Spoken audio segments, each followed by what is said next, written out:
Okay, hello guys. Enough of fun. So yeah, we were discussing about this particular writer, Charles Tuhigg. He written a book. Like I'll just give you a bit of what we discussed in the first video. He just told about the power of habits, why and how he reached upon this, that he had to write this power of habits, what leads one step to another, what was the striking point, what was the stepping stones for his journey, and how he like up to completed all this particular thing. So when he was living in San Francisco, like he was doing a particular job, but after certain years of life, after 3 4 years of doing a job, he was not really like doing what he wanted. He was not really at match with his job. That's what he felt. Like he did not like felt that he was being a good leader. All those leadership capabilities he didn't think that he was having. So like at this point he decided to do an MBA, and after that MBA his plan that he will do a certain kind of job for a couple of years, like maybe a equity firm or something, and then he will get into the politics. So I'm discussing his journey here because, guys, it's really important to understand how, like, one step to another leads to a good story and a good ending. So, when he completed his MBA, he was working in a equity firm for maybe a summer, and then he figured out that he is just working on the spreadsheets. Maybe that's not he wanted to do his entire life. And then he striked upon journalism. So to him, journalism is something where you can learn something new every other day. Also, like, and how he got to journalism, that is also a good story.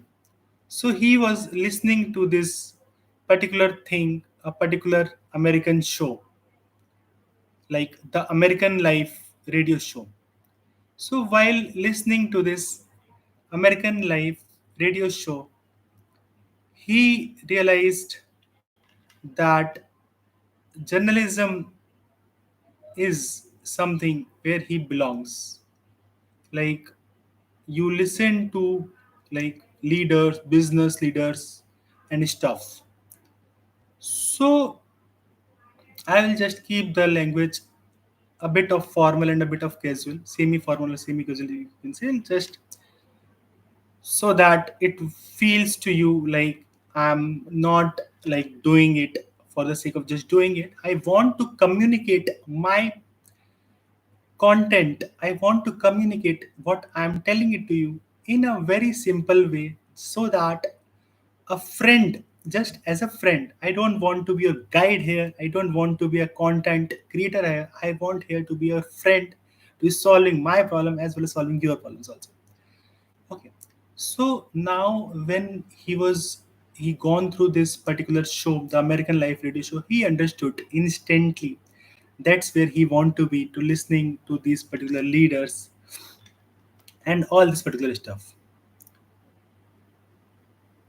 So like, also if he calls the experts, then like, and he will just tell them that he is writing a book, then they will pay attention to him. Also they may give him some money, like if he's not a nudge, or otherwise they will just ignore it or something. So again, that's what happened. Also, like while working for this particular journalism thing, he says that if we can indulge into our curiosity whenever we want to, Like it is not something like very strict or something. You can indulge into your curiosity whenever you want. So when asked, when the I'm telling it about it, all of it from a podcast. I'm taking that reference about that interview where he attended after writing this particular book, The Power of Habits. So when asked how he struck upon these self-improvement books, so he said it that he wanted to do something that he doesn't really have an idea about. How to be a super communicator, how to be how to build great habits. So he didn't have the idea. So that's what strike him. That's how he chose this particular thing. Also, like when asked about has it ever happened that like you don't get the output of the communication, so he explained it very nicely. He said it that it may have happened to a lot of us, or maybe many of us on any other day, or maybe many times, that we don't really get what we are expecting from the output. We are not able to perfectly communicate and get the things done. So a very simple reason is like the other person, if we can like break down our conversation and make it into actionable steps that someone else can follow, then we have done most of the work here. And then the other person has all he has to do is just execute all of these things that you have told him step by step. Also, another thing like why we lack communication is we think that when we are communicating, the like it maybe can be a communication between two people or more than two people. So usually, like we think that we are on the same page and we are just discussing about just one thing. For example, he says that one day he was just talking to his wife about something, how he felt at office, and her wife, or his wife, said that he should go on a lunch with his boss. She was trying to give a solution, she was trying to be helpful, but instead of listening to her, he got upset. So Charles buddy said that then he had to do some research about it. When she's trying to help me, why at all I'm getting upset about it? He When he did a deep understanding about himself, he realized that he was not looking for an answer, he was not looking for a solution, he just wanted someone, he just wanted the other person to empathize with him.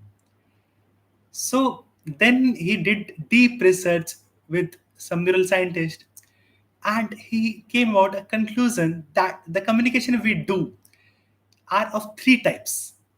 First is the kind of practical solution that his wife gave him the practical solutions.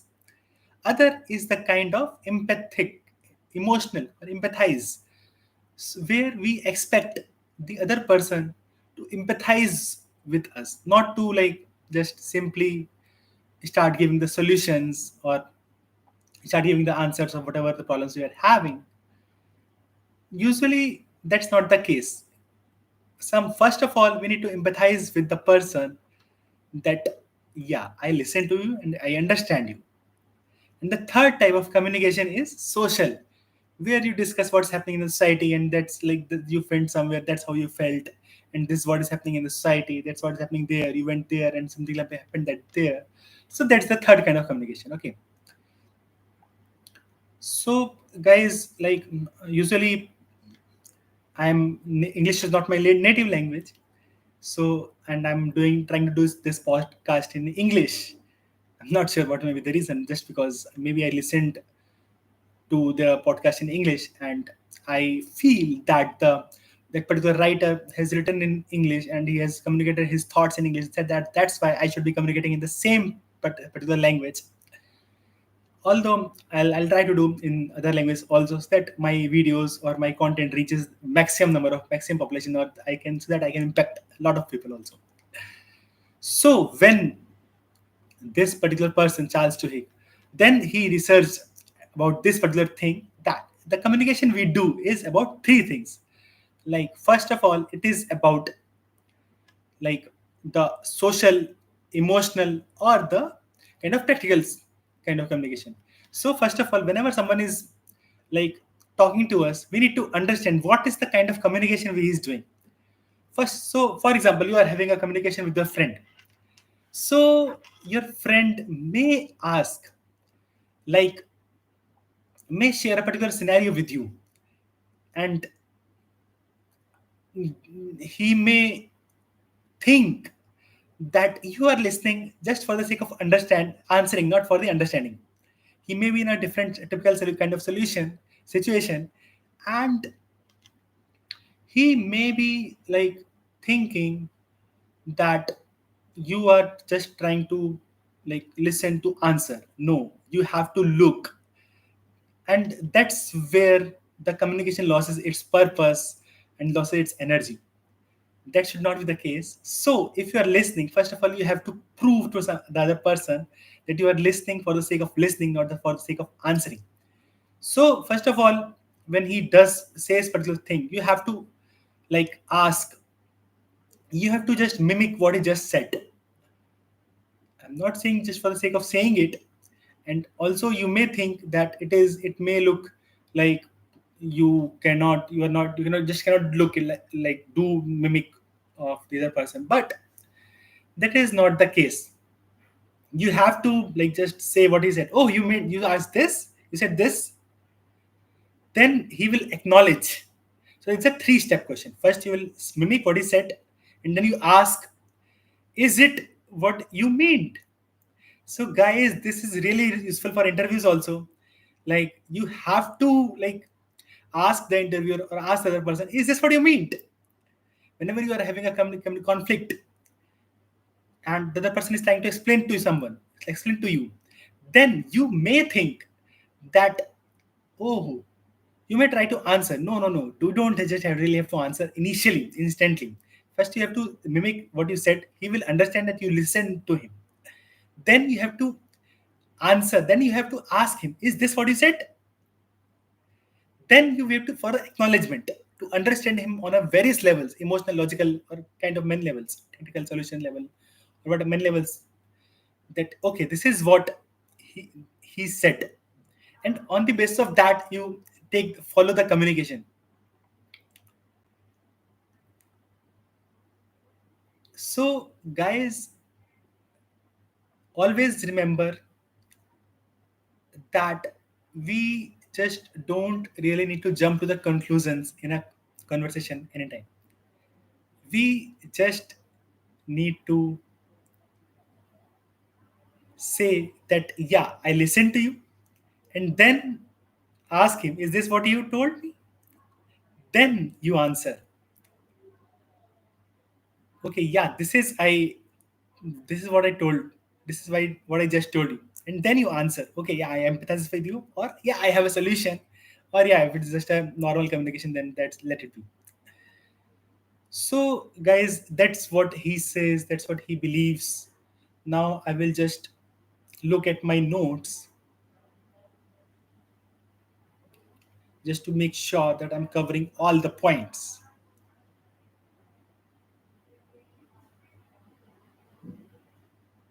So when he did this particular research with this particular neural scientist, so he told him that neural synchronicities are important.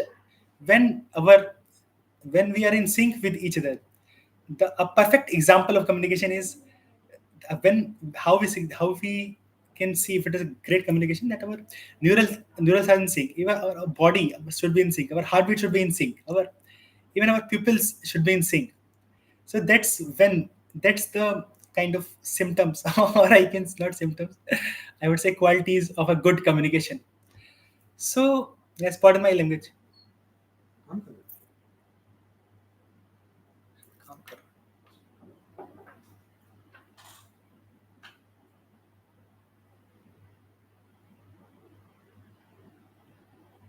Okay, sorry, someone was. So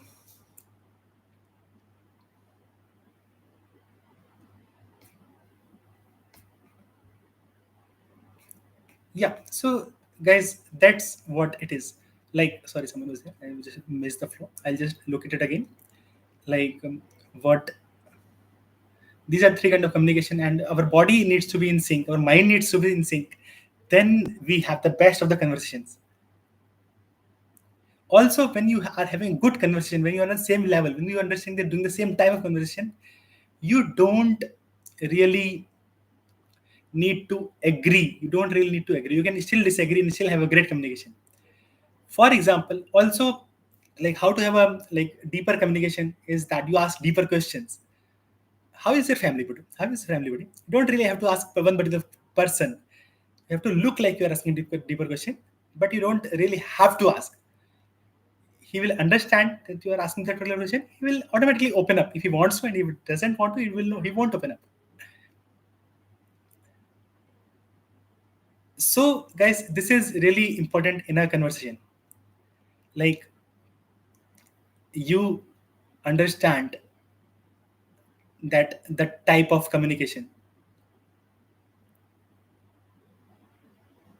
Okay, so also you have to wait when the other person is talking. You have to wait. Even he has stopped talking, you have to wait.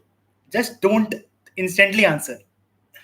Let your brain, let your mind process. So usually I'll just give a tip in between. Never use brain, always use mind whenever you're communicating. Brain is more of a scientific kind of word. Don't use scientific words in communication, use simple words. So your mind.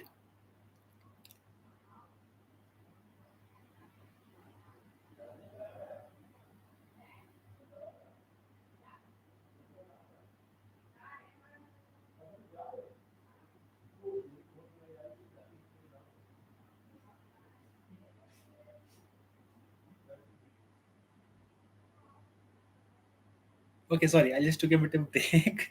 There was some noise outside. I just wanted to settle down. Okay, sorry. I'm really sorry. I'll next time I'll make sure that there are no breaks or no like no one no interference from outside. Anyways, I'll just conclude this particular video here at this particular point. And once you understand each other, we align with each other. Then and for one particular way for doing that is to ask deeper questions like, oh, all well is in family. If he wants to discuss a particular thread, he will open the thread. If he doesn't want, he won't open a thread. For example, suppose you meet a stranger. Okay, what kind of job you do? He will say that this is the kind of job he does, or maybe suppose he says that he works at one particular company, or he is kind of a data intelligence, works in data intelligence, or whatever. So then you ask, okay, you really wanted to work into that? No, I wanted to be a NASA. So that's where you reach the deeper question. Then he will open up about his hobbies and everything, his strengths, what he wanted to do in life, about many things. Then you've reached a particular deeper level of question without even asking it directly, and without just people usually think that it takes 3 to 4 questions to reach a deeper question. But no, that's not the case. So this particular thing, guys, deeper level of understanding and this kind of thing. Sorry, I'll just adjust my location. So these deeper questions are again really very important. So once you understand or connect with the other person deeply, you open many aspects of your life to him, his life to you, and then you're up for a great conversation. Sorry guys, I missed the flow in the end, but next time I'll try to make sure that there are no hindrance in between the video. कोई बाहर से नहीं आता जा रहा है. And I'll just make sure I'm in a closed environment or something. When I'm not a closed environment, I will not. I'll try to reduce the outside interference. Thanks, you guys. Thank you. Namaste. I hope you liked my video and take the maximum. I'll just conclude. So whenever you are having communication, just understand the type of communication, ask deeper questions, understand your purpose in life, and make sure you are utilizing each and every day of your life for learning something new every day. Thank you guys. Thank you so much.